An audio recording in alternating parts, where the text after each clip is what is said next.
오늘 약속의 땅 두 번째 시간. 오늘 제목은 하나님의 약속을 깨어진 인생 그릇에 담으시는 이유. 하나님의 약속을 깨어진 인생 그릇에 담으신 이유라는 제목으로 말씀 나누겠습니다. 특별히 우리 안에 있는 이 깨어짐을 통한 본질적인 두려움들이 있어요. 그것들을 우리가 어떻게 이길 것인가.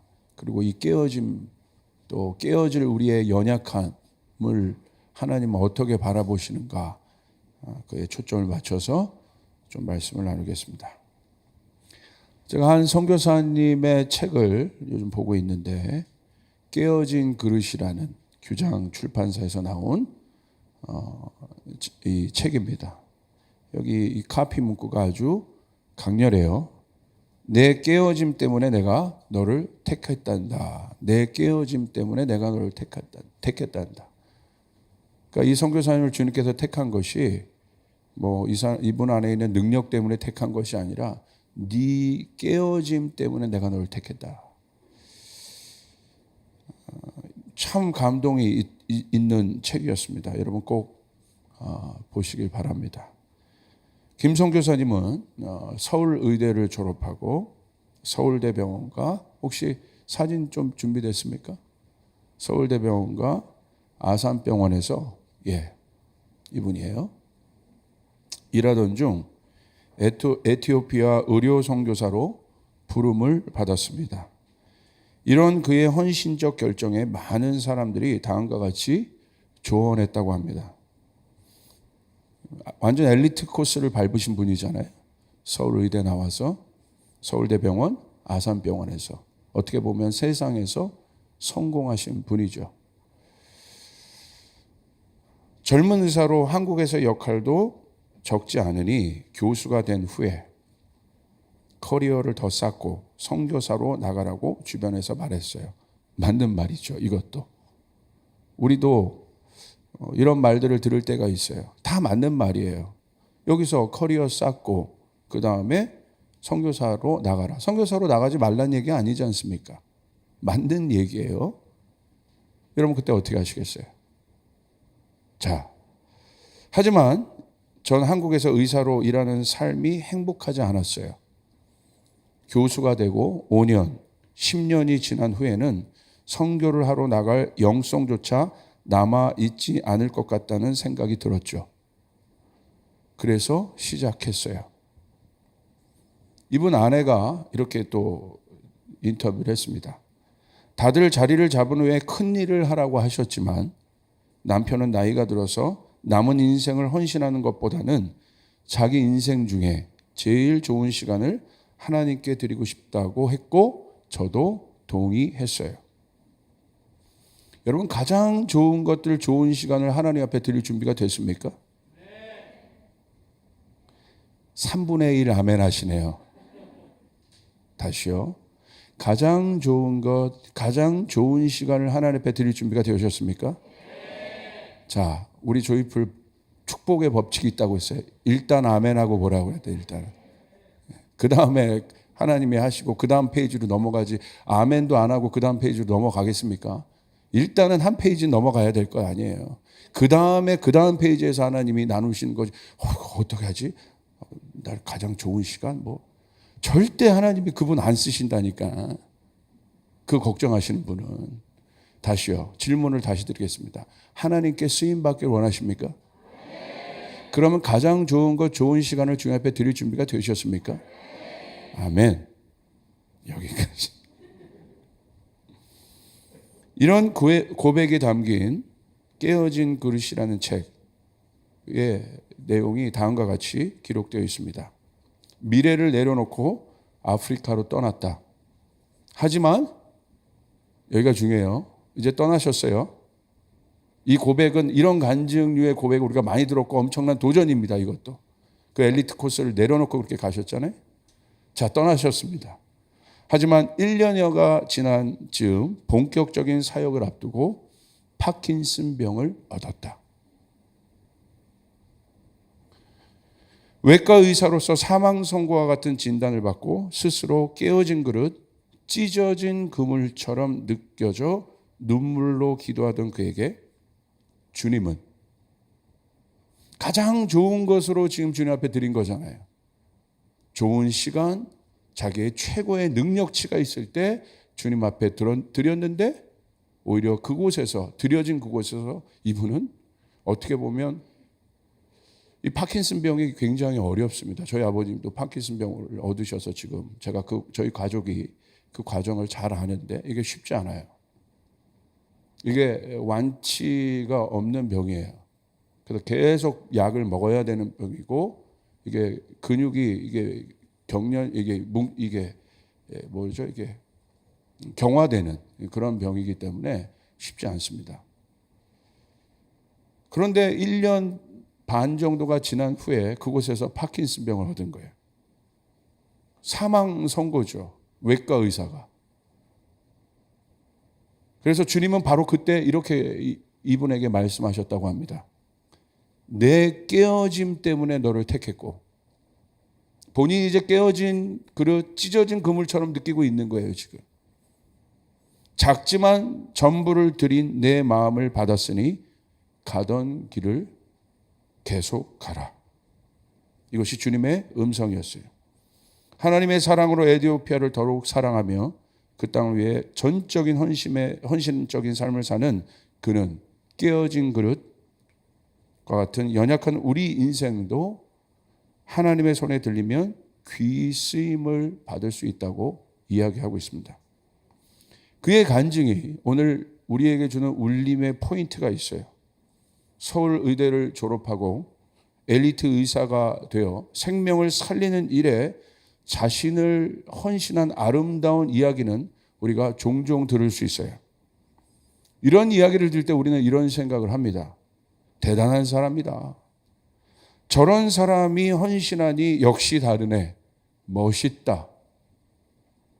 그리고 저런 이야기는 나와 다른 이야기로 생각해요. 도전도 받지만 저런 분이니까, 저렇게 쓰임 받으니까 하나님 참 놀랍게 쓰시네.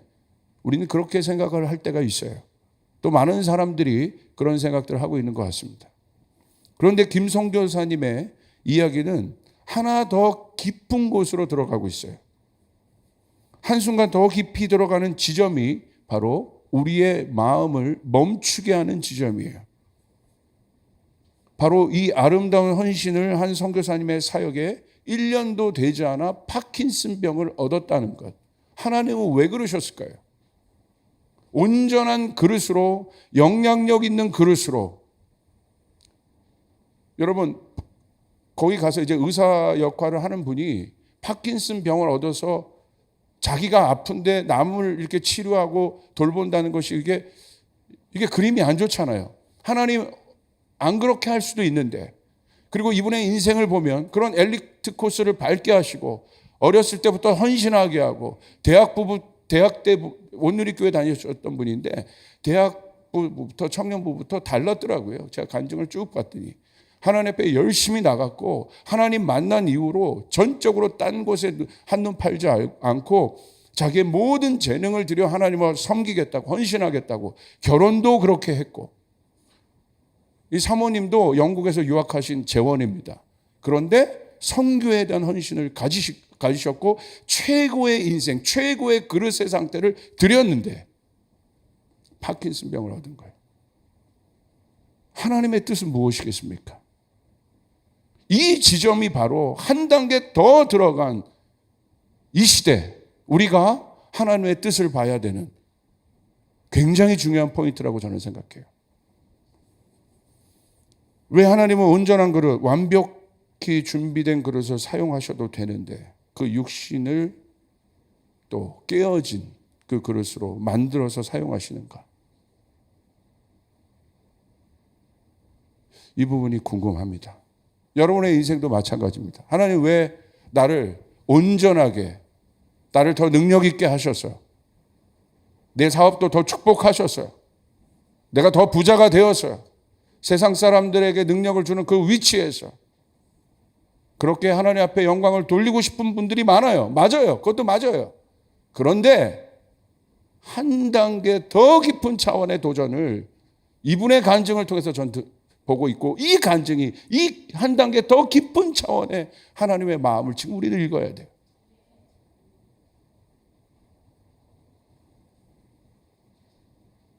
얼마나 깊은 공고한 날입니까? 얼마나 어려운 날입니까? 얼마나 힘든 날입니까? 그래서 이분이 한국에 오셔서 몸이 안 좋으셔서요, 열심히 이제 파킨슨병을 운동을 해야 합니다. 운동을 하셨어요. 아침에 나가서 이렇게 운동을 하는데, 산책을 하는데 비가 막 쏟아지는 거예요. 비가 막 쏟아지니까 이게 어떻게 합니까? 일기예보는 비 안 온다고 그랬는데 비가 막 쏟아진 거예요, 갑자기. 그래서 이분이 그 옆에 있는 숲이 있었대요. 숲으로 이분이 들어간 겁니다. 숲으로 들어갔더니 숲이 얼마나 우거졌는지 비가 내리지 않더래요. 거기서 비를 덜 맞은 거죠. 뭐 아예 안 내렸겠습니까? 비는 오는데 그 숲에서. 근데 갑자기 그곳에서 그렇게 있는데 주님께서 그런 음성을 주시더래요. 집에 안 돌아가도 좋다. 지금 숲에 있는 거잖아요. 숲에 있는데도 지금 뭐 지나가다가 지금 비가 온 거예요. 숲에 갔는데 지금 비를 안 맞은 거예요. 그럼 보통 사람도 빨리 집에 가야 된다고 생각하는데 그 속에서 하나님 막아주신 거예요. 그러니까 이분이 그걸 간증을 한 거예요. 집에 안 들어가도 좋다라는 하나님의 음성을 들은 거예요.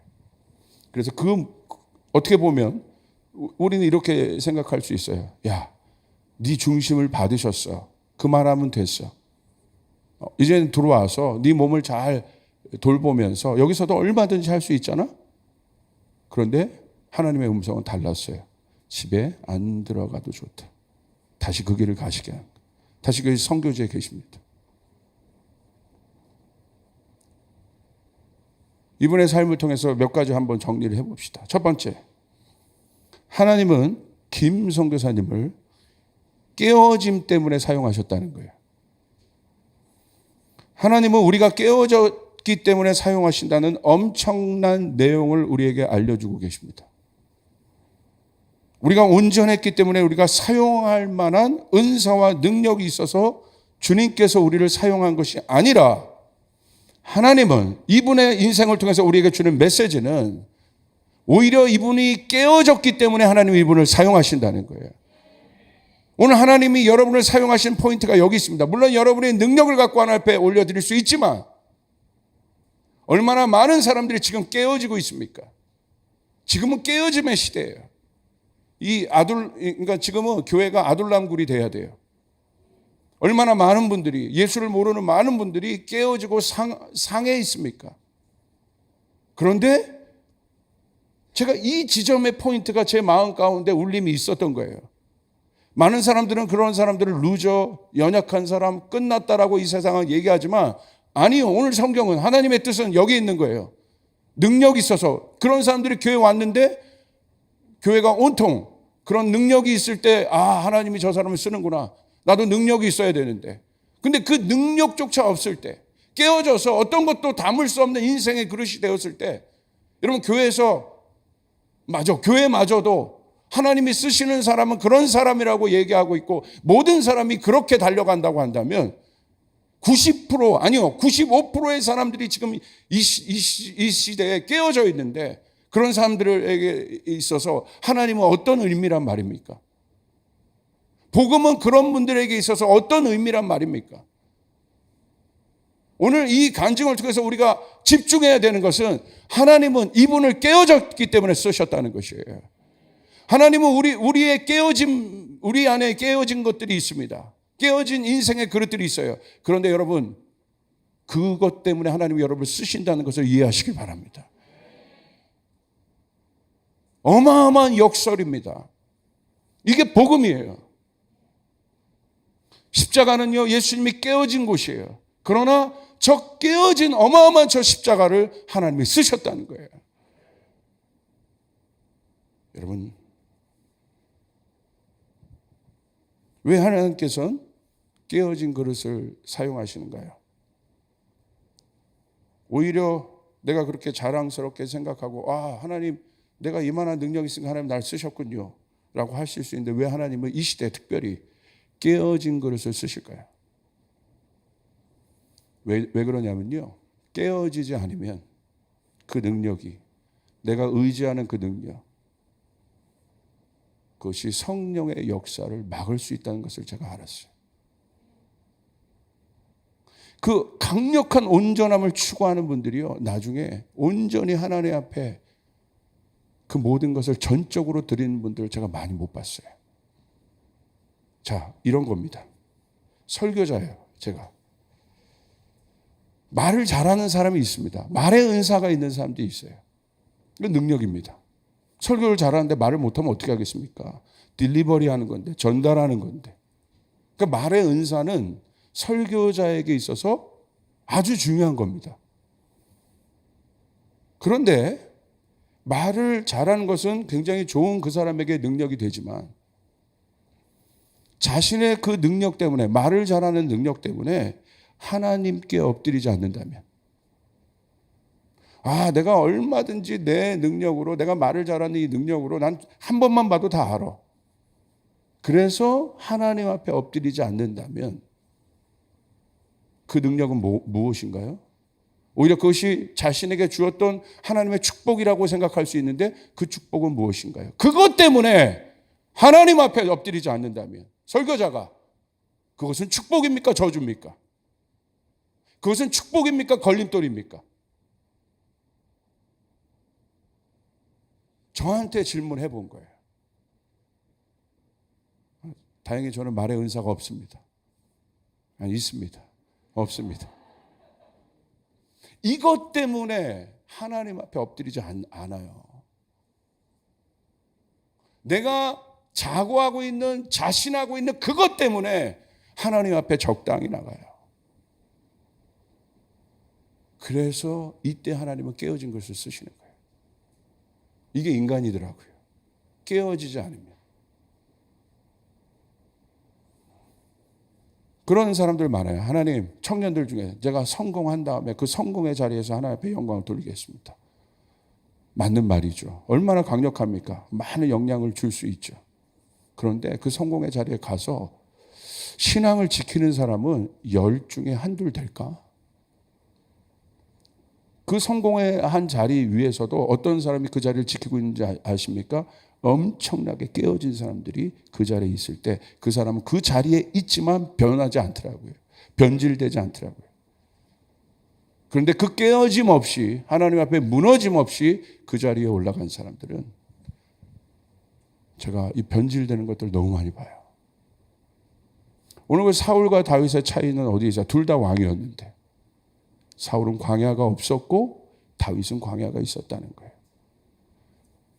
어떤 분들이 저한테 와서 자녀들을 보고 기도해 달라고 해요. 그럼 제가 기도할 때, 주님, 이 아이를 다윗같이 써주시옵소서. 다윗과 같은 왕의 권세를 주시옵소서. 그러면 너가 하나님, 목사님이 네가 다윗이래. 그 말은 이제 광야가 시작된다는 거예요. 이해되십니까? 하나님, 이 아이를 다니엘처럼 써주시옵소서. 다니엘이 얼마나 큰 영향력을 발휘했습니까? 그래서 막 좋아합니다. 내 아들이 다니엘처럼 이제 하나님이 그 총리 대신으로 이 엄청난 영향을 주면서 그렇게 살 수 있대. 사자굴에 들어가서도 할 수 있대. 여러분 축복합니다. 이제 사자굴이 열린다는 거예요.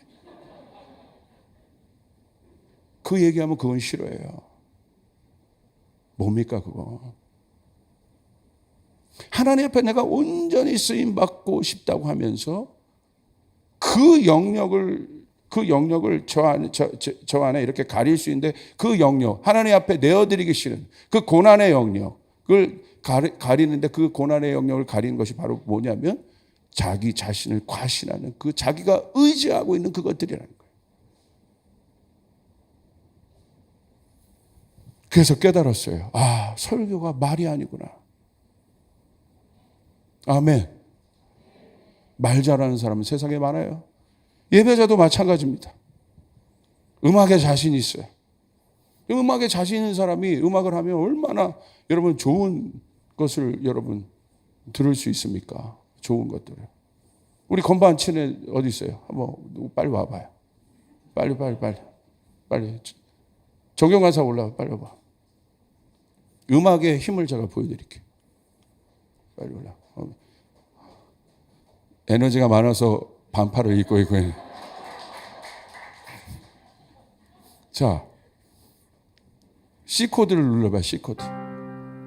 C코드. 이건 다칠 수 있어. 그냥 C. 근데 C2를 눌러봐. 이렇게 돼. 같은 C인데 C 서스포. 같은 C인데도 이렇게 다양하단 말이야. 벌써 표현력이 달라요. 같은 거를 표현해. 마이너, 좀 우울하게. 이게 다르잖아요. 우리 박수 한번 쳐주시고요. 그러니까 여러분, 능력은 이 표현하는 이 능력, 이건 이 표현하는 건 능력이에요. 음악은 능력이에요. 기술이 있어야 되는 거예요. 그래서 많은 사람들이 감동을 받아요. 그런데 아십니까? 그것 때문에 하나님 앞에 엎드리지 않을 수 있다는 거예요.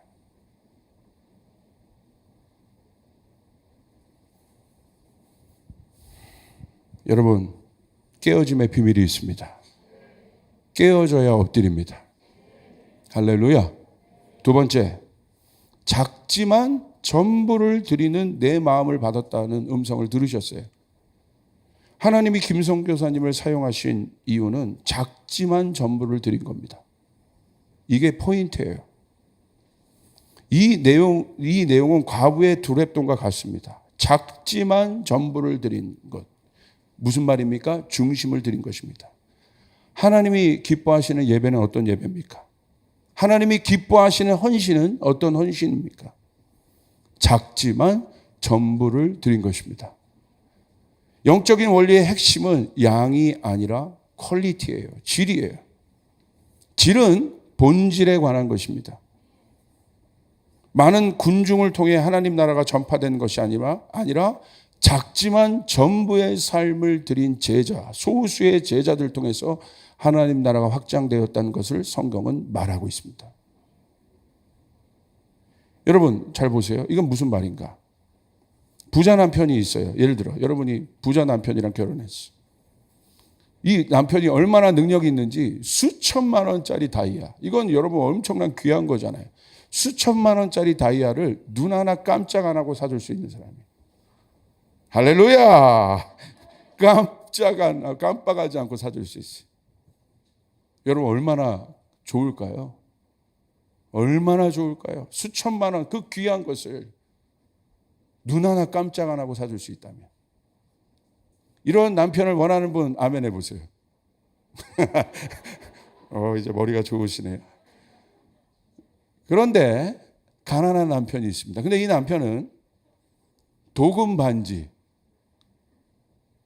순금도 아니라 14K, 도금 반지 하나를 사는 것이 어렵지만 이 사람은요 며칠을 고민하고 또 디자인을 고민하고 줄 때도 포장을 예쁘게 해서 마음을 담아줘요. 수천만 원짜리 다이아를 그래 내 능력이 많으니까 야 내 것 중에 하나 그냥 줘도 뭐 나 전혀 상관없어. 받아 괜찮아. 이거 하나 줘도 난 뭐 흔들리지 않아. 이렇게 해서 그 귀한 것을 드린 사람과 이 도금 반지 하나 사는 것을 위해 자신의 전부라고 하긴 뭐하지만 그것을 사기 위해서 고민하고 노력하고 온 힘을 다해서 그 도금 반지 하나를 준 남편. 어떤 남편이 좋은가요? 1번, 2번. 목사님, 그래도 전부를 드리며 수천만 원짜리 다이아를 줄 수 있는. 쫓아가서 꿈깨. 없어요. 성경은요, 그렇게 한다면, 그런 사람이 있다고 하면 괜찮다는데, 그런 사람이 없어요. 그럴 수가 없다는 거예요. 주님은 어떤 것을 받으세요? 중심을 받으세요. 전부를 받으세요. 여러분, 주님 앞에 어떤 마음으로 나아가고 있습니까? 이게 바로 전부의 의미예요. 작지만 전부를 드릴 수 있는 사람. 하나님은 이 사람을 쓰십니다. 하나님이 사용하신 인생은 작지만 전부를 드린 인생이고요. 왜 작지만 전부를 드린 인생을 받으십니까? 작은 것을 드린 두랩돈을 드린 과부의 마음을 생각해 보세요. 만약에 충분히 많이 드렸다면 자기 능력 안에서 이렇게 생각할 수 있어요. 이 정도면 괜찮아. 내가 있는 것 중에 그래도 어느 부분 내가 띄워냈으니까 이 정도 드려도 나는 흔들리지 않아. 생각할 수 있습니다. 스스로 괜찮다고 생각하는 그 마음이 바로 자기 의의가 될 수 있어요. 그 마음이 하나님의 부르심을 막을 수 있어요. 그런데 작지만 전부를 드린 사람은 이것 말고 드릴 것이 없는데 이것이라도 받아주셨으면 얼마나 좋을까. 이 마음이 바로 어떤 마음이에요? 겸손의 마음이에요. 은혜를 아는 마음이에요. 이것이 바로 사랑이에요. 내가 있는 것 중에 하나 그냥 띄워줘서 하나 드린 게 아니라 전부를 드렸는데 또 전부를 드리고 싶고 더 드리고 싶고 이 사람을 하나님이 쓰시는 거예요. 할렐루야. 작지만 전부를 드릴 수 있는 결단과 용기가 있는 사람. 세 번째, 이 선교사님이 주님 앞에 드린 음성이 가던 발걸음을 계속 가라는 거였어요. 선교지에 헌신했는데 파킨슨병을 얻었습니다. 어떤 마음이겠습니까? 그 순간 멈출 수 있습니다. 파킨슨병에 걸린 사람이 무슨 사역을 할 수 있겠습니까? 내 몸을 가누기 어려운 파킨슨병에 걸린 사람이 의료 선교를 할 수 있겠습니까? 합당한 이유들입니다. 얼마든지 선교지에서 나와도 되는 이유들입니다. 이것이 우리의 보통의 생각입니다. 내가 주님의 이름을 열심히 했어요. 내가 주님 앞에 작정한 일들을 했어요. 근데 갑자기 어려움이 있어요. 그래서 멈췄어요. 얼마든지 내가 원자리로 다른 곳으로 가야 되는 합당한 이유가 될 수 있어요. 그러나 한 단계 더 나아간 거예요. 주님의 음성은 뭐였어요? 가던 발걸음을 계속 가거라. 할렐루야. 그래서 이분의 간증이 결이 다르다는 거예요. 가던 발걸음을 계속 가거라. 하나님이 부르신 것입니다. 하나님의 길을 여십니다. 책임을 지십니다. 드디어 진짜 믿음의 행보를 할 수 있는 거예요. 파킨슨병에 걸려서 여러분 어떤 일을 할 수 있겠습니까? 그런데도 하나님께서 쓰신다면 하나님이 하시는 것입니다. 하나님이 역사하시는 것입니다. 하나님을 드러내는 진짜 전적인 삶을 살게 되는 것입니다. 삼송에 있는 제가 아는 저희가 초창기 때부터 도왔던 한 개척교회가 있습니다. 젊은 사역자들이 모여 교회를 하는 교회예요. 사역을 시작했는데요. 빚이 많아졌어요. 워낙 없는 데서 시작했어요.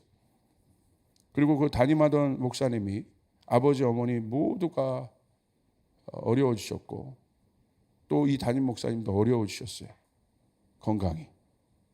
그래서 더 이상 사역을 할 수가 없어서 같이 함께 그 사역을 시작했던 전도사님에게, 동역자 전도사님에게 교회를 최근 쉽게 말하면 바톤 터치를 했어요.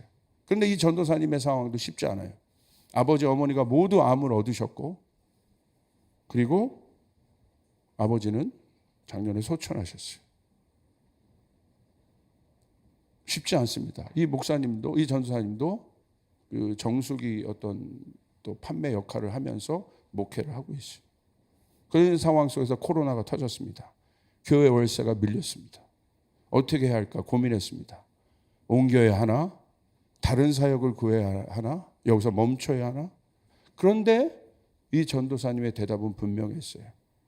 이 어려운 때에 20여 명 가까운 동네 아이들이 교회를 나오기 시작한 거예요. 그래서 이 아이들을 전도했고 그 아이들의 삶이 변하기 시작한 거예요. 엄마 아빠 다 바쁜 돌봄이 필요한 아이들이 교회가 좋아서 나오기 시작한 거예요. 그리고 30여 명의 청년들이 헌신하며 교회를 위해 기도하기 시작했어요. 너무 어렵지만 저와 통화한 내용을 제가 지금 적은 거예요. 전도사님의 결단은 이거였어요. 가던 길을 목사님 계속 가고 싶습니다. 빚 어떻게 할 거야? 내가 물어봤어요. 빚이 어느 1,500만 원 정도 있어요. 빚 어떻게 할 거야? 저희가 작정해서 좀 모았는데 한 300만 원, 400만 원 모았습니다. 이 고백을 드리니 고민이 많아졌어요. 저희 교회가 이 빚을 상당 부분 해결했으면 좋겠다. 아멘. 아멘. 그래서 제가 그렇게 얘기했어요. 하나님이 전도사님을 얼마나 크게 사용하시려고 이런 어마어마한 고난을 주시는지 모르겠다. 여러분, 거기서 멈췄습니까? 가정으로 어렵다고, 교회가 힘들다고 멈췄습니까? 이분은 진짜 주님의 소명을 받은 진짜 사역자가 맞아요. 왜 그렇습니까? 멈추지 않는 거예요. 그 아이들을 위해서, 청년들을 위해서 가던 길을 계속 가는 것입니다. 주님의 부르심에는 멈춤이 없습니다. 하나님의 부르심에 멈춤이 없습니다. 여러분의 육신이 아파도, 여러분이 어려워도 하나님의 부르심에는 멈춤이 없는 것이에요. 주의 불의 부르심에는 멈춤이 없는 것이에요. 우리가 연약합니까? 하나님이 하십니다. 하나님이 채우십니다. 선포하겠습니다. 멈추지 말자. 멈추지 말자. 마지막 때를 향한 가장 강력한 주님의 음성은 뭐예요? 가라는 거예요. Go and make a disciple. 가서 모든 족속으로 제자를 삼으라. 내가 너에게 권세를 줄 것이다. 여러분, 다윗을 보십시오. 다윗의 위대함은 여기 있어요. 그의 연약함 때문에 모든 것이 깨어졌습니다. 많은 고난이 있었습니다. 그런데 중요한 것은 어떤 것입니까? 다윗의 인생을 보면서 그가 멈추지 않고 약속의 땅으로 갔다는 거예요. 그리고 하나님의 약속의 땅에서 다윗의 소원을 이루셨습니다. 여러분, 광야의 이스라엘 백성을 보십시오. 광야에 있던 이스라엘 백성도 하나님께 불순종함으로 광야에서 있었어요. 그러나 불평한 1세대는 다 죽었습니다. 고생만 하다가 다 죽었어요. 그러나 멈추지 않고, 어려웠지만 트레이닝 받았지만 멈추지 않고 가나안으로 들어간 사람들은 약속의 땅을 취했습니다. 아멘. 움직인다는 건 그래서 중요한 거예요. 약속의 땅으로 향한다는 건 중요한 거예요. 약속의 땅으로 향하는 사람만 하나님의 영광을 볼 수 있습니다. 멈추는 자들은 고생만 하다 끝나는 거예요. 여러분, 우리의 모든 삶의 목적이 어디에 있습니까? 필그림들이에요. 순례자들이에요. 우리는 이 여정을 가고 있는 것입니다. 우리의 본향은 천국에 있습니다. 멈추지 말고 천국을 향해 가야 된다는 것이에요. 아멘. 세 번째, 복음서의 제자들 보십시오. 예수님을 배반했습니다. 다시 예수님 오셔서 그들이 가던 길을 계속 가게 하셨습니다. 사도행전의 제자들 보십시오. 많은 어려움들이 있었습니다.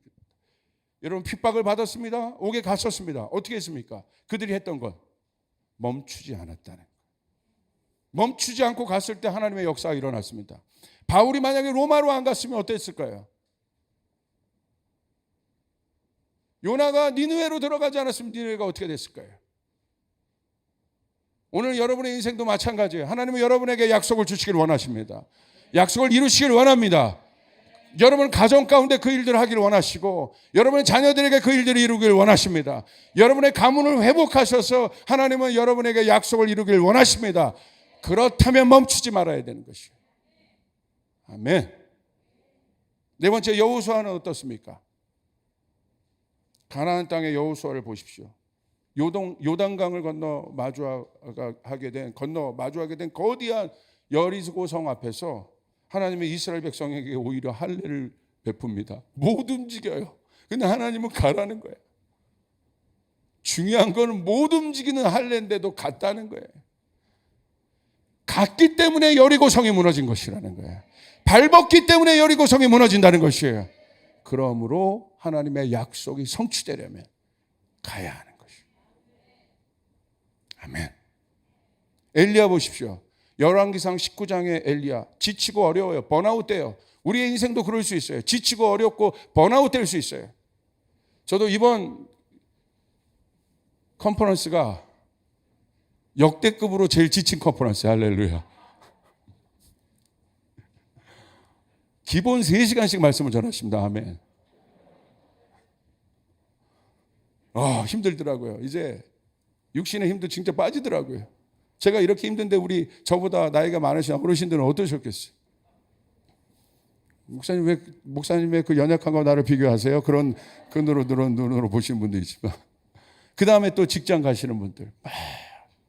그런데 우리가 그럴 수 있어요. 엘리야도 그랬어요. 번아웃 된 거예요. 그런데 어떻습니까? 하나님이 엘리야를 회복하셔서 가던 길을 가게 하십니다.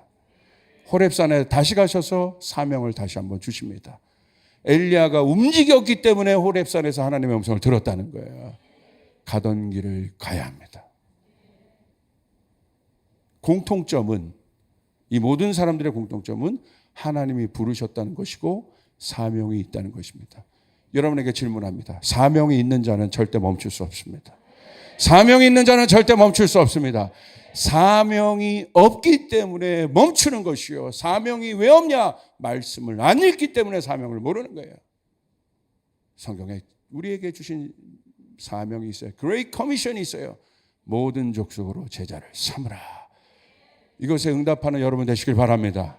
이것에 응답하시는 여러분 되시길 바랍니다. 멈출 이유가 없습니다.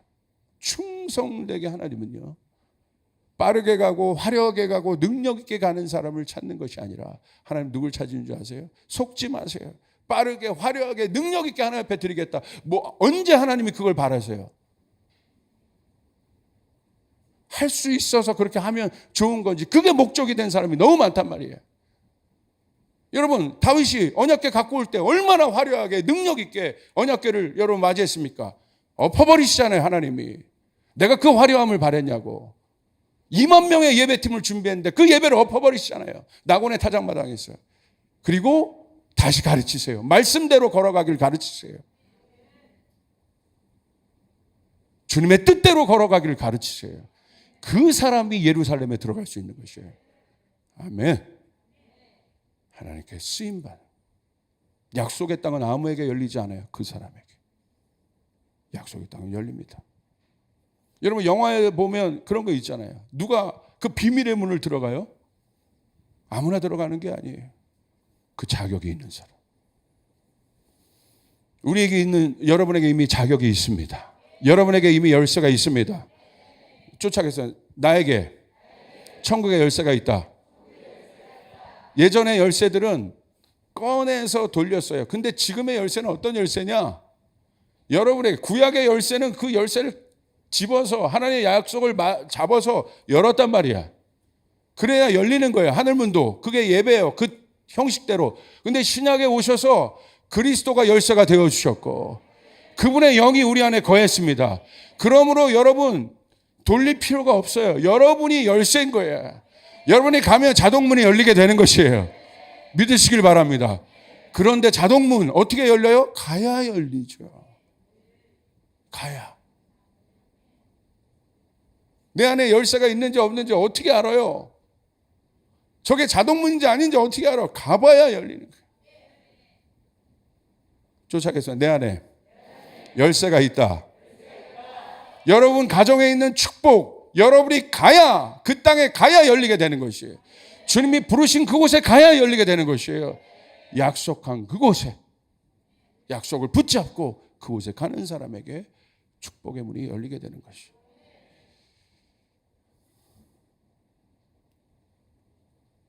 깨어진 그릇 안에 담긴 비밀이 있습니다. 하나님은 왜 깨어진 그릇을 사용하실까? 이 이유 때문이에요. 인간 안에 있는 가장 큰 두려움은, 우리 안에 있는 가장 큰 두려움은 뭔지 아세요? 깨어짐에 대한 두려움이에요. 이건 본질적인 거예요. 깨어짐은 아픔이에요. 상처입니다. 깨어짐을 좋아하는 사람은 없습니다. 왜 바벨탑을 높이 올렸겠습니까? 홍수의 상처 때문이에요. 바벨탑은 인간의 모든 능력이 집대성된 곳이에요. 왜 올렸겠어요? 왜 인간이 이렇게 아둥바둥 열심히 기술 개발해서 살겠어요? 깨어짐을 알아요, 인간은. 인간의 본능 안에, 죄의 본능 안에 깨어짐이 얼마나 무서운 걸 알아요. 그래서 여러분 어떤 역사학자들은, 인류학자들은 그것을 도전과 응전으로 풀어냈지만 사실은 표면적인 해석이고, 항상 인간의 역사는 도전과 응전으로 여러분 발전해 왔습니다. 도전될 만한 것에 응전해서 계속 그렇게 그 실패를 통해서, 전쟁 같은 건 깨어짐이죠. 그런 전쟁과 아픔과 실패가 그 다음 단계 인류의 문명을 발전시켰어요. 인류학적으로, 문명학적으로, 인류 문학적으로 그렇게 볼 수 있으나 아니요, 우린 더 깊은 것을 봐야 돼요. 왜 바벨탑을 올렸을까? 그렇게 그 다음 단계 기술이 그렇게 막 개발이 될까? 어디까지 기술이 개발될까? 왜 그런 줄 아십니까? 이건 본질적인 거예요. 왜 바벨탑을 높이 올렸겠습니까? 이유는 하나입니다. 창세기 11장 4절. 또 말하되 자 성읍과 탑을 건설하여 그 탑 꼭대기를 하늘에 닿게 하여 우리 이름을 내고 온 지면에 흩어짐을 면하자. 이것 때문이에요. 흩어져 봤기 때문에. 저도요, 때로는 공동체에 대해서 제가 굉장히 열심히 하는 마음이 있는데 이게요, 제 가정이 깨어져 봤었기 때문에 제 안에 그 부분이 있어요. 근데 이 부분이 주님 안에서 변화되지 않으면, 주님 안에서 다른 것들로 변화되지 않으면 이것이 저의 역기능적인 어떤 것들이 될 수 있는 거예요. 나는 옛날에 깨어졌기 때문에 이제는 나는 절대 그럴 수 없어. 절대 안 돼. 그럴 수 있는 거죠. 그런 삶을 살 수 있는 거예요. 다른 누구보다도 막 공동체성이 막 강하고 막 더 결집하고 하나 된 걸 강조하고 그럴 수 있는데 그것이 예전의 상처로부터 와서 그럴 수 있다는 거예요. 근데 이것이 주님 안에서 변화되지 않으면 무서운 게 되는 거예요. 능력이 아니라 다른 것들이 되는 거예요. 그래서 여러분, 인간은 그 능력을 가지려고 합니다. 그래서 그것들을 극대화시켜요. 그게 바벨탑이에요. 왜 능력을 극대화시킵니까? 흩어짐을 면하기 위해서, 깨어짐을 면하기 위해서. 그래서 그 자리에 갑니다. 자, 그 자리에 드디어 갔습니다. 바벨탑을 완성했습니다. 내가 원하는 그 자리에 드디어 올라갔습니다. 진시 황제가 그렇게 했습니다. 여러 권력자들이 그렇게 했습니다. 두려움이 사라집니까? 내가 원탑이 됐어요. 드디어 원탑이요, 제일 두려움이 많은 자들이에요. 왜? 이제는 올라갈 데가 없는 거야. 내려올 길밖에 없는 거예요. 올라갈 데가 차라리 있으면 안 두려워요. 올라가면 되니까. 그런데 올라갔어요. 더 이상 볼 게 없어요. 그 속에서 그 원탑들이요, 세상의 권력과 경제와 정치의 원탑들이 가장 강력하게 두려움을 갖고 있어요. 왜? 이젠 내려오는 길이에요. 수많은 자들이 또 위로 치고 올라오고 있어요. 얼마나 두렵겠습니까? 경제적으로 성공한 사람들 보십시오. 드디어 그 자리에 가는 사람들 보십시오. 사람 믿는 분 제가 많이 못 봤어요. 사람 안 믿습니다. 자기를 믿지. 하나님의 형상이 깨어진 인간이 만든 세상의 뿌리는 두려움입니다. 인간의 힘으로 재편된 세상이기 때문에 이런 경쟁 사회 속에서 깨어짐은 곧바로 퇴출이며 죽음이에요. 왜 여러분이 깨어짐을 두려워하는 줄 아세요? 하나님을 떠난 인간의 본성이 만든 죄악의 사회가 깨어진 자를 사람 취급하지 않아요. 퇴출입니다. 물건만도 못 여기게 하는, 절대 그런 사람들을 인격을 존중하지 않아요. 이 사회가 약육강식의 사회예요. 이게 사단이 만든 세상이에요. 니무롯이 만든 세상이에요. 바벨의 뿌리가 있는 세상이에요. 왜 그렇게 여러분은 자녀들에게 열심히 공부하라고 가르치십니까? 여러분은 아는 거예요. 사회를 경험해 보니까. 야, 능력이 있어야 돼. 능력 없으니까 내가 엄마 아빠가 사회에 나와보니까 다 치이고 욕먹고 무시당하고, 너는 그럼 그러면 안 되지. 그런 분들 많아요. 너무 아는 거예요. 이 세상이 어떤 세상인지. 사자가 왕권을 빼앗긴 사자가 폐물된 사자들이 있더라고요. 젊은 사자에게 왕권을 빼앗아. 쓸쓸한 그 모습이 우리 안에도 있어요. 그런데 성경에서의 깨어짐은 역설적으로 자신의 존재 안으로 하나님이 들어오는 것입니다. 하나님 어디로 들어오십니까? 그 깨어짐 안으로 우리 하나님이 들어오셨다는 거예요. 하나님이 이 세상에 예수 그리스도를 왜 보내셨겠어요? 우리가 깨어질 그릇, 연약한 그릇이기 때문에 예수 그리스도를 보내셨다는 것이에요. 우리가 깨어질 그릇이 아니면 하나님이 오실 필요가 없는 것이에요.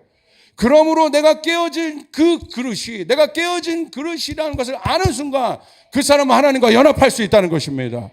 바벨탑을 믿고 있느나, 바벨탑이 그 안에 있느나, 세상의 경쟁에서 그 사람은 자유할 수 없어요. 계속 그 바벨탑 안에서 두려워할 수밖에 없어요. 나 깨어지면 어떻게 하지? 나 여기서 망하면 어떻게 하지? 여기서 끝나면 어떻게 하지? 내가 퇴출당하면 어떻게 하지? 내 인생은 루저가 되면 어떻게 하지?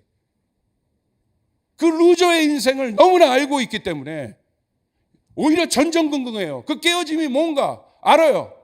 마찬가지입니다. 그것이 우리 안에 있는 본질적인 두려움이에요. 이 두려움에서 여러분은 자유하려면 이 깨어짐이 자랑이 돼야 됩니다. 이 깨어짐 안에 하나님이 오실 때 우리 안에 있는 존재적인 두려움이 없어지게 된다는 거예요. 우리 안에 있는 존재적인 두려움이 없어지게 된다는 것이에요.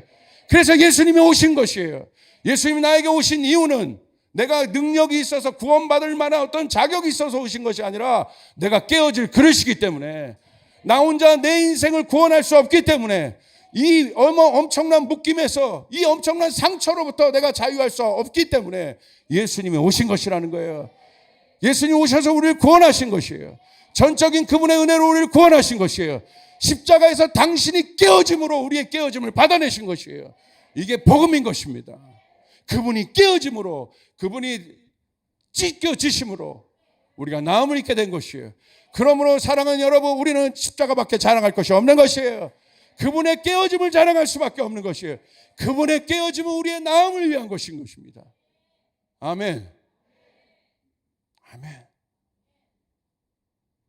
여기서 이 복음, 이 십자가 중심의 복음을 듣지 않으면 여러분, 예수 믿으면서도 두려워한다니까. 하나님 앞에 전적인 삶을 드릴 수 없어요. 자발적인 영이 나오지 않아요. 율법에 묶인 두려움에 갇힌 신앙생활을 하게 되는 거예요. 여러분, 자유하시길 바랍니다. 자유하시길 바랍니다. 이 두려움에서 나오시길 바랍니다. 깨어져도 걱정하지 마시길 바랍니다.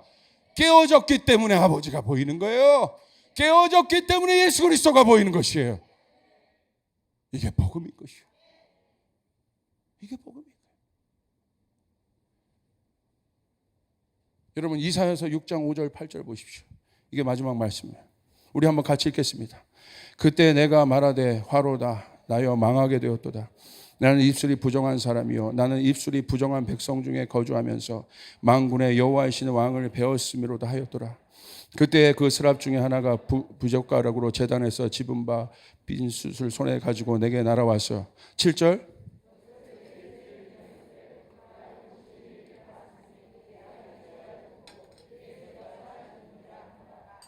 8절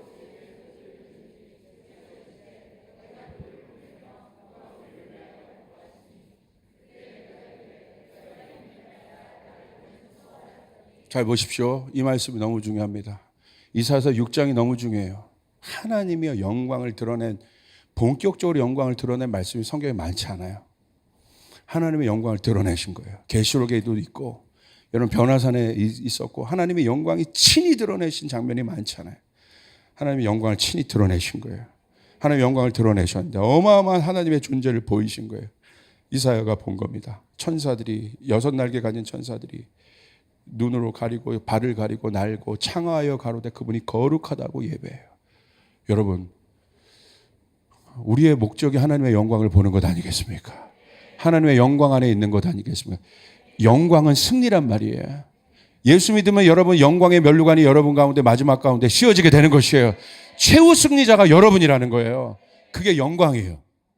영광. 우리는 루저가 아닙니다. 패배자가 아닙니다. 마지막 때 하나님이 여러분의 손을 들어 올릴 것입니다. 영광 가운데 가게 하실 것입니다. 할렐루야! 할렐루야!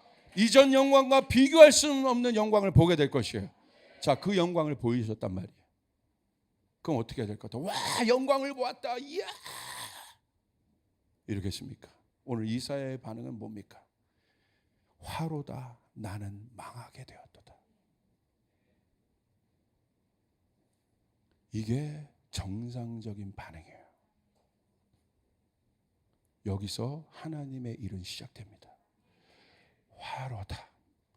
내 안에 있는 그 죄의 본성으로, 아담의 깨어짐으로 있던 그 원죄의 본성이 우리 안에 있습니다. 이게 우리에게 두려움을 주는 거예요.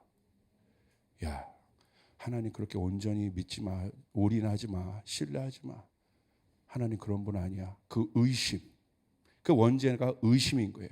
그것이 우리 안에 있는, 그것이 우리를 믿음대로 살지 못하게 하고 결단하여 나가지 못하게 해요. 그게 죄의 뿌리입니다. 자, 보세요. 그럼 이게 해결이 돼야 되잖아요. 내 안에 이렇게 또아리 틀고 있는데 그 자아가, 이 자아를 직면해야 되는데 이 자아가요 저 깊숙한 곳에 있어요. 웬만해선 드러나지 않아. 그래서 적당히 살면 이 자아도 가만히 있어요. 그런데 적당히 사는데 드는 두려움들이 있잖아요. 행복해도 두려운 거, 성공해도 두려운 거, 탑에 올라가도 두려운 거, 이게 해결이 안 되는 거예요. 그러면 그 자아를 올려야 돼요. 그게 내 모습이라는 거야. 그 자아를 내가 볼 수 있어야 되는 거예요. 그때 하나님의 역사가 일어납니다. 오늘 그 자아가 언제 보입니까? 하나님 앞에 섰을 때 보이게 돼요. 하나님의 영광 앞에 섰을 때 보이게 되는 거예요. 화로다 나는 망하게 되었다.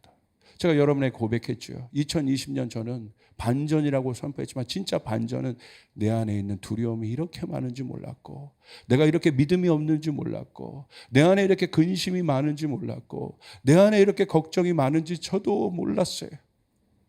한 번도 그 자아를 제가 직면해 보지 못했는데 2020년에 여러분 몰랐어요. 제 안에 그렇게 많은 두려움이 있는지 몰랐어요. 목사님은 두려움 없을 것 같은데 아니요. 어머 저 겁쟁이에요. 겁보 쫄보 진짜요. 말만 여기서 사자같이 왜 하고 뒤에 가서 하나님 뭐 제가 여러분 그래요. 제가 그런 존재 봤어요. 오히려 하나님의 영광을 선포하며 나가는데, 그래서 말씀 전하는 것조차도 두려워요. 그래서 여러분 주님 앞에 엎드리지 않을 수 없는 거예요. 옛날에는 엎드리지 않고 전할 때도 있었어요. 할렐루야. 이상하게 저를 쳐다보시면 안 되고, 물론 기도했지만 그렇게 지금처럼 막 두려움으로 하나님 앞에 선 적이 없단 말이에요. 말씀을 준비하고 어저께도 여기 엎드려서 한참을 기도했어요. 주여 나는 할 수 없습니다. 난 깨어진 그림입니다. 나는 하나님의 말씀을 전할 수 없습니다. 하나님 도와주셔야 합니다. 하나님 능력을 주셔야 합니다. 하나님 나는 아무것도 할 수 없습니다. 내 능력이 아닙니다. 하나님의 능력이 임하게 도와주시옵소서. 오늘 부족한 종이 말씀을 전할 때 역사가 일어나게 도와주시옵소서. 하나님의 영광을 보게 하여 주시옵소서. 나는 망한 존재입니다. 나는 더러운 그릇입니다. 나는 부정한 그릇입니다. 이사야의 그 고백을 제가 하고 있더라고요. 얼마나 기도를 하고 갔는지 집에 딱 갔더니 목이 갑자기 너무 아픈 거야. 목이 왜 이렇게 아프고 재채기가 나고 왜 이렇게 힘들지? 알고 보니까 카페터에 얼굴을 대고 기도했거든. 카페트 좀 여기 청소기로 한번 밀어주시기 바랍니다. 얼마나 여기다 대고 이거 했는지 먼지를 제가 다 빨아들인 거예요. 인간의 반응이 바로 이 모습이 어떻게 보면 사단이 정죄할 수 있는 모습이고, 거봐 이사야 너는 더러운 놈이야. 너에게 그 원죄의 뿌리가 있고 너는 더러워. 너는 하나님 앞에 설 수 없어. 이사야가 그렇게 고백하죠. 나는 망하게 되었도다. 나는 깨어진 그릇이로다. 나는 부정한 그릇이로다.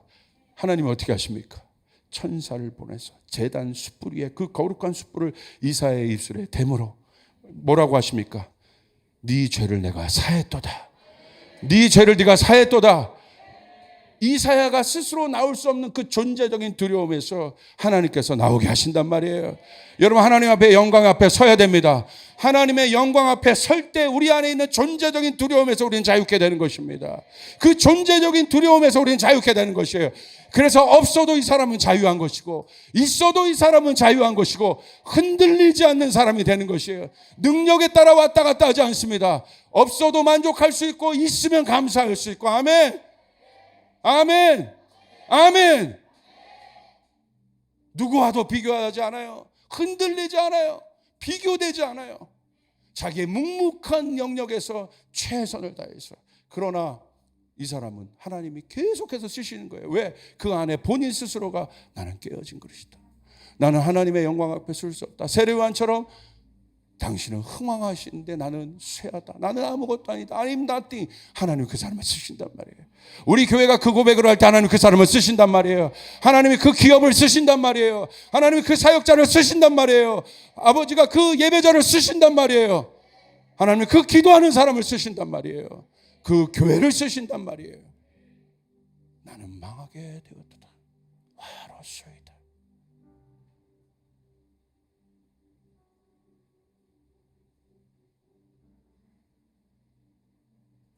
이 고백을 하는 게 두려운 거예요.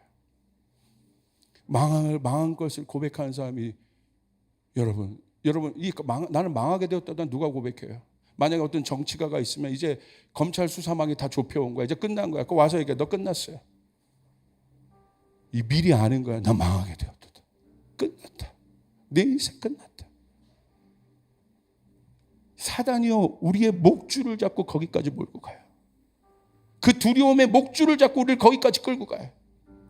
여기서 자유하는 법은 주님의 영광. 그냥 우리는 하나님 앞에 설 뿐인데, 그곳으로 나갈 뿐인데 하나님께서 우리를 자유케 하시는 거예요. 우리를 사하시는 거예요. 그리고 고백합니다. 누가 나를 위하여 갈고. 그때 이사야가 고백합니다. 주님, 제가 여기 있습니다. 나를 보내소서. 이건 어떤 겁니까? 하나님, 나 보세요. 하나님 이렇게 축복 많이 받고 이런 능력이 있고 우리 교회 보세요. 하나님 쓰실 만하시죠? 나 쓰세요. No. 주님, 하나님의 은혜 아래 나는 깨어진 그릇이지만, 나는 부정한 그릇이지만, 하나님 이런 그릇이라도 쓰신다면 드리겠나이다. 나를 받아주소서. 나를 받아주소서. 그때 눈물이 나오는 거예요. 그때 눈물이 나오는 거예요. 그때 아버지를 만나는 거예요. 그때 나를 품으시고 나를 이해하시고 나를 회복시키시고 나를 용납하시고 나를 세우시는 아버지의 절대적인 사랑 앞에 서게 되는 거예요. 내 재능 아무것도 아닙니다.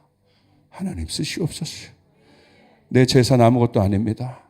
하나님 쓰시옵소서. 내 능력 아무것도 아닙니다. 하나님 쓰시옵소서. 나 같은 자도 하나님 쓰시겠습니까? 이렇게 두려움이 많고 이렇게 근심이 많고 이렇게 걱정이 많은 오만하고 불순하고 교만한 나를 쓰시겠습니까? 하나님 말씀하시는 거예요. 그래서 너를 쓴단다. 그래서 너를 쓴단다. 그래서 내가 너와 함께 할 것이다. 하나님께서 누구를 보내시겠습니까? 이 마지막 때에 저 열방에 지친 영혼들을 향하여, 우리 주변에 지친 이웃들을 향하여 누구를 보내시겠습니까? 자, 나 봐봐. 이 하나님 믿으니까 이런 고지에서 내가 축복받았지. 봐봐. 너희도 그렇게 될 거야. 아니라니까요. 더 깊은 곳으로 들어가. 이건 아무것도 아니야. 그냥 나에게 주신 것뿐이야. 나의 모든 것은 주님께 있어. 내가 하나님의 은혜 없이는 여기 올 수 없었어. 하나님의 축복 없이는 올 수 없었어. 그 하나님이 너와 함께, 그 하나님이 너를 일으킬 거야. 그 하나님이 너를 세우실 거야. 네가 깨어졌기 때문에 하나님이 너를 찾으실 거야. 아멘. 하나님이 그 사람을 씁니다. 마태복음 5장 4절에 애통하는 자의 복이 있습니다. 애통하는 자는 복이 있나니 그들이 위로를 받을 것이며. 하나님을 보면요, 지금은요 애통하는 자의 복의 시대예요. 제가 이 말씀을 놓고 쭉 묵상하는데 이번에 우리 사모님 오셔서 설교할 때 애통하는 시대 너무 컨펌이 됐어요. 맞다. 근데 여러분, 왜 애통합니까? 내 거 없어서, 내 거 날아가서? 아니죠.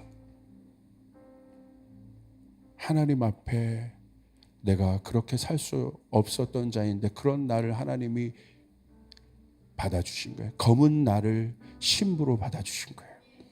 그 눈으로 세상을 보니까 마음이 아픈 겁니다. 그 눈으로 내 과거를 보니까 마음이 아픈 겁니다. 애통하는 거예요.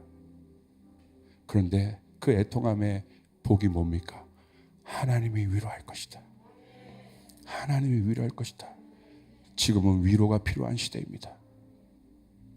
하나님의 위로가 필요한 시대입니다. 저도 하나님의 위로가 필요해요. 제가 막 애통해서 화로다 난 망하게 되었다 울고 있는데 하나님 오셔서 위로하시더라고요. 책망하시는 것이 아니야. 지훈아, 나는 너의 그 고백을 사랑해. 나는 너의 그 연약함을 사랑해. 나는 너의 그 깨어짐을 사랑하고 나는 너의 가정의 그 깨어짐을 사랑해. 그 마음으로 아픈 자를 보듬고 내 마음으로 가난한 자를 품고 묶인 자를 자유케 해주겠니? 누가 나를 위하여 갈꼬? 그때 당당하게 드는 것이 아니라 주님, 제가 여기 있습니다. 저 먼 발치에서 자신 있게 손든 것도 아니라 주님, 제가 여기 있습니다. 나를 보내소서. 오늘 그 고백을 하시는 분들이 저희 교회에 많습니다. 주께서 위로하실 것입니다. 그렇게 달려가신 여러분, 천국에서 영원한 위로를 받게 되실 것이에요.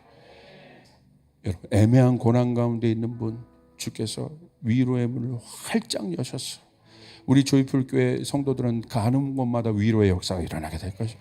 치유의 역사가 일어나게 될 것이에요. 회복의 역사가 일어나게 될 것입니다.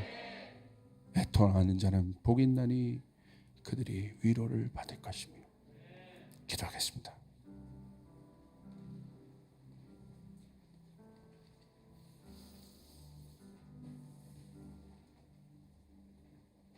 오늘 방송을 보시는 분들도 오늘 이 메시지가 너무 중요합니다.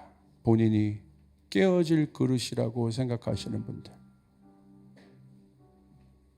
아니 나는 너무 화려하고 온전한 그릇이어서 나는 절대 그런 그릇이 아니야. 그렇다면 회개하셔야 돼요. 예수님이 이 땅에 깨어질 그릇으로 오신 거예요. 그 깨어짐, 그 상한 마음. 여러분, 무엇을 위해 울어보셨습니까? 무엇을 위해 애통해 보셨습니까? 그 깨어진 마음은 아버지의 마음이에요. 여러분, 자기 아들을 몸을 찢었어요. 깨버렸어요. 누가 제일 아플까요? 아버지가 아픈 거예요. 오늘 그 김 선교사님은 엘리트 코스를 받고 그렇게 갔지만 파킨슨병을 줬다는 건 예수님의 삶 똑같은 거예요. 하나님이 작정해버려 깨버리신 거예요. 누가 아플까요? 하나님이 아프신 거예요. 아픈 손가락이에요. 어떻게 하시겠어요? 하나님이 돌보실 수밖에 없어요. 하나님이 업고 다니실 수밖에 없어요. 하나님이 책임지실 수밖에 없어요. 왜냐하면 그 연약함 때문에 하나님을 절적으로 의지하기 때문에. 오늘 여러분의 깨어짐과 연약함 때문에 하나님을 의지한다는 거 아십니까? 그 연약함을 주님 앞에 올려드리십시오. 겸손 앞에 주님 앞에 나가십시오. 여러분의 그 깨어진 그릇들을 하나님 앞에 올려드리십시오. 더 이상 두려워하지 마십시오. 그렇게 나가시길 바랍니다.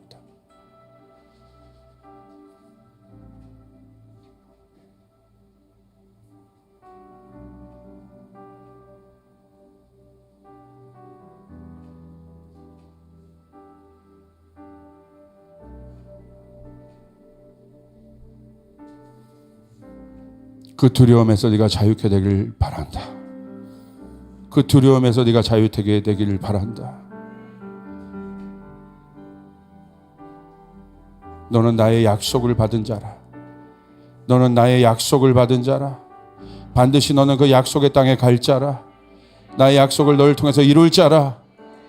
내가 너를 위하여 나의 모든 것을 깨었다. 이제 내가 너에게 능력을 주어 가는 곳마다 온전케 되는 역사가 일어나게 되리라. 회복되게 되는 역사가 일어나게 되리라. 여러분은 이렇게 고백하십시오. 주님, 제가 여기 있습니다. 저를 사용하여 주시옵소서. 부족한 저를 사용하여 주시옵소서. 하나님 안에 제가 쓰임받게 도와주시옵소서. 그 깨어짐으로부터, 그 두려움으로부터 내가 나옵니다. 내가 자유합니다. 그 자유함이 필요한 분들은 주님 앞에 기도하기 시작하십시오. 주님의 이름 한번 부르며 우리 기도하며 나갑니다. 기도하겠습니다.